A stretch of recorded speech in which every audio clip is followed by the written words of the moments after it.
Exploring vacant, sometimes rundown sites in our series, Tennessee's Abandoned Places.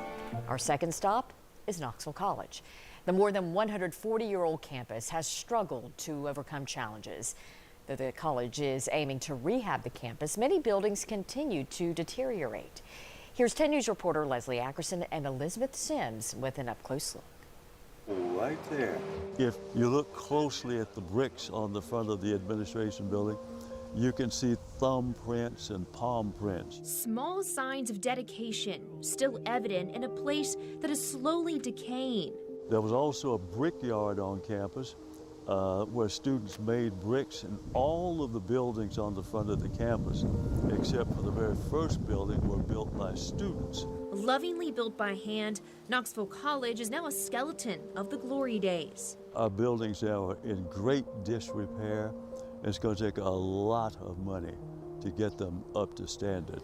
An uncertain future awaits the school, but a rich history precedes it. Built in 1875, just 10 years after the abolition of slavery, Knoxville College was a place where African American students could further their education.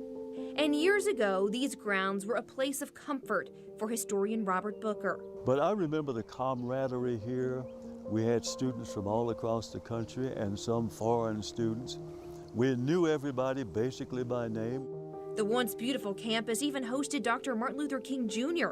as a commencement speaker. But as the years passed, the college faced financial hardships, losing its accreditation in 1997. And in the summer of 2014, the EPA discovered hazardous chemicals in abandoned buildings. Many of the spaces have been deemed structurally unsound, with potential health hazards like asbestos and lead paint. But the boarded windows and cracked glass haven't damaged the memories of those who went there. Be sure to check out this entire series on WBIR.com for a closer look at each location's history and immersive visuals like 360 video tours and photo galleries.